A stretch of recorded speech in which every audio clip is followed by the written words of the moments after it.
Welcome to the heat exchange. Every industry has its conversations. This is one about heat.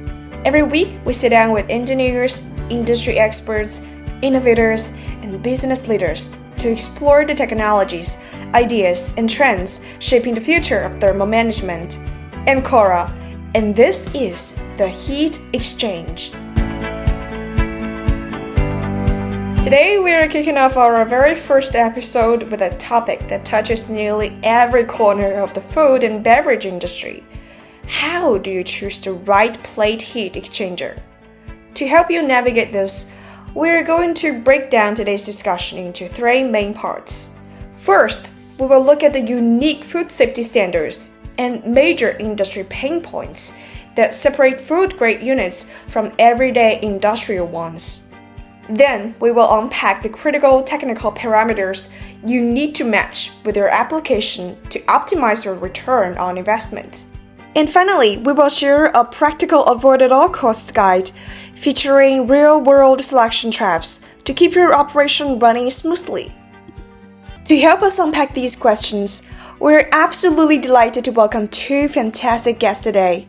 Alan from our Overseas Sales team, who knows exactly what keeps buyers up at night. Welcome, Alan. Thanks, Cora. It's great to be here on the very first episode of the Heat Exchange.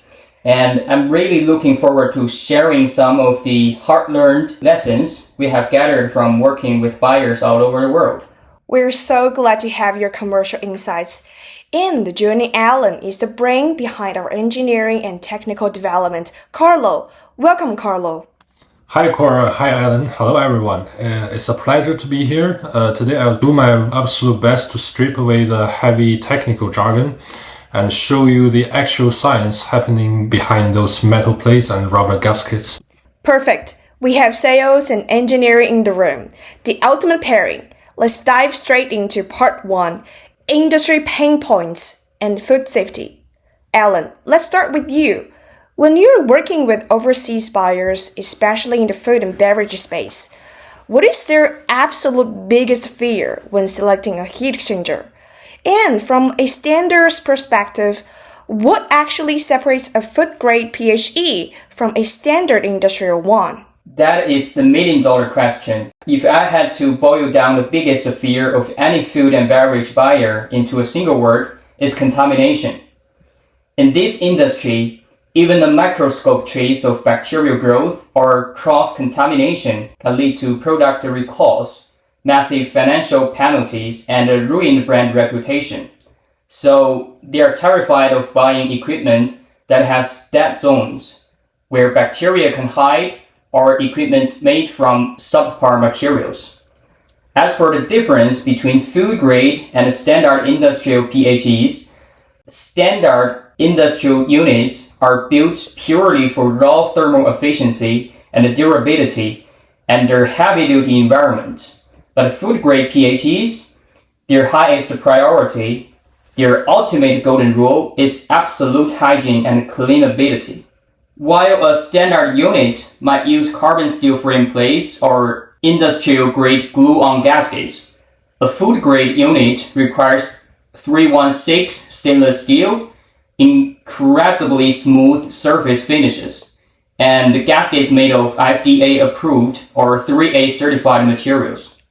Right. Standard industrial is about getting the job done, while food grade is about getting the job done with absolute uncompromising cleanliness.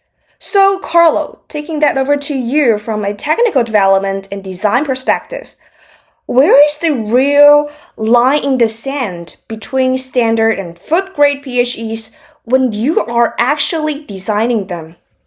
Alan just hit the nail on the head with dead zones. In industrial chemical processes, a tiny pocket of stagnant fluid is usually harmless.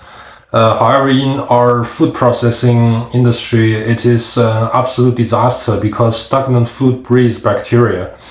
So our design line in the sand comes down to three specific areas. The first one is the plate geometry.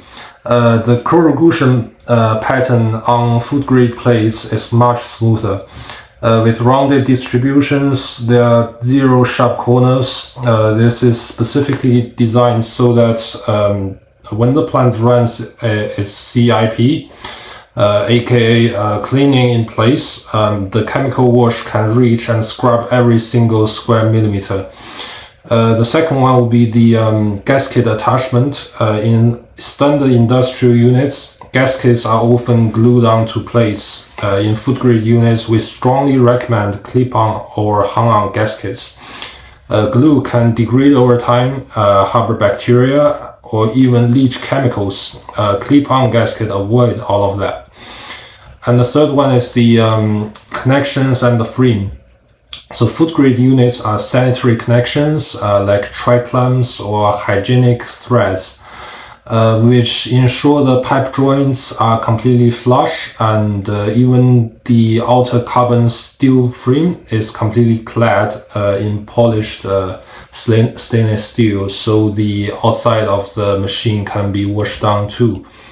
That's fascinating. It sounds like designing a food-grade PHE is like engineering a microscope. Every tiny detail is a battle against microscopic bacteria. Now that we've established the safety baseline, let's go a bit deeper into the technicalities. When a buyer comes to us with their process data, what are the critical numbers we look at? Carlo, can you break down those key technical metrics for us? Absolutely. Think of us like doctors examining a patient's vital signs. When a buyer brings us a project, we need these core metrics first. So first thing first, flow rate. This determines the overall size of the heat exchanger and the width of the internal channels. And second thing, temperature program, which means that the inlet and outlet temperatures of both the hot and cold fluids. This tells us exactly how much heat transfer area we need to design. And the third thing would be the physical properties. So we need to know the fluid's viscosity, density, and specific heat. Processing water or milk is incredibly easy, but processing high viscosity fluids like fruit concentrate, honey, or purees requires completely different flow channel designs because of the high flow resistance. And the fourth thing would be the allowable pressure drop. So this is one of the things that buyers forget most often. How much pressure can your existing pumps handle? If we design a PHE with too much resistance, your pumps won't be able to push the fluid through. It really is a precise mathematical puzzle. Alan, over to you. How do you translate Carlo's code hard engineering parameters into business language for the buyer, specifically from an ROI, which is return on investment perspective? Why does a precise selection save them money in the long run? That is where my job gets really fun. Because buyers ultimately want to know, when do I get my money back? And the biggest mistake a buyer can make is treating a PHE like a commodity, assuming that buying the cheapest unit with the roughly correct size is fine. I always show them two things to change their mind. First of all, energy cost. A highly optimized PHE design achieves a very tight temperature approach. If we can increase heat recovery efficiency by just 2% through smart engineering, the steam and electricity savings for a 24/7 dairy plant can easily pay for the entire heat exchanger within the first year of operation. Second, operational and downtime cost. If you try to save money upfront by choosing cheap, generic gaskets or the wrong plate material, your PHE is going to clog, scale, or leak. In a food plant, a single day of unplanned downtime to tear down and clear a machine can cost 10 times the price of the actual heat exchanger. Precise selection is simply buying long-term operational peace of mind. Long-term operational peace of mind. I love that. When you put it that way, those technical parameters translate directly into dollars and cents on the balance sheet. Let's move on to part 3, which is always our listeners' favorite, the avoid at all costs guide. If you had to pick just one classic selection trap that buyers fall into, which one would it be? Carlo, let's start with you. I have a classic one. Many buyers think better safe than sorry, right? So they add safety margins on top of everything. Say their actual flow rate is 10 tons per hour, then they tell us it's 15. If they need a pasteurizing temperature of 85 degrees C, they ask for 90 degrees C. So we design a massive heat exchanger with wide channels to handle that requested safety margin. But when they install it and run it at their actual 10 tons per hour, the fluid velocity inside the channels is way too slow. Because the velocity is slow, the fluid doesn't form turbulent flow. It loses heat transfer efficiency, and even worse, organic matter starts depositing and sticking to the plates. PHEs are usually process-specific and tailor-made. For PHEs to handle thermal duty and operate smoothly as intended, we need the actual precise process data to design the PHEs and match your process requirements. Setting over-exaggerated margins is like driving a heavy one to a grocery store, which is highly inefficient, expensive, completely unnecessary. That is a brilliant analogy. So, giving too much safety margin can actually ruin the performance of the machine. What about you, Alan? What is the biggest trap you see from a sales and commercial perspective? Oh, for me, it's focusing strictly on the initial purchase price and ignoring the lifecycle cost. I worked with a buyer who was looking for a PHE to process juice with high pop content.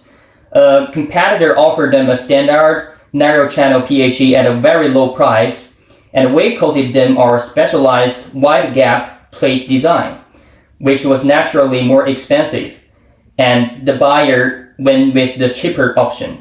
But within weeks of running, the narrow channels were completely choked with pop. They had to shut it down and manually clean the unit every 3 days. Within 2 months, the gaskets were ruined from the constant opening and closing, and the unit started leaking. So they ended up having to come back to us to completely replace the entire plate pack. A painful but classic lesson. The most expensive machine is often the one that was too cheap to begin with. Well, this has been an incredibly eye-opening discussion. It's clear that choosing a plate heat exchanger is not just a simple checklist. It is a blend of fluid dynamics, metallurgy, food safety, and long-term financial strategy. Carlo, thank you for showing us where the line in the sand is drawn for food safety. And Alan, thank you for helping us make a sense of the real business numbers behind the deal. Before we go, what is the one piece of advice you'd like to leave with our listeners who are planning their next PHE purchase? I would say treat your supplier's engineering team as your process partner, not just equipment sellers. The more transparent and accurate your actual process data is, the better we can optimize the machine for you. Oh, mine is simple. Look at the long run. Investing in a high-quality, precisely engineered heat exchanger pays dividends, not just in equipment life, but in every single hour of safe, continuous production in our facility. Fantastic advice from both of you.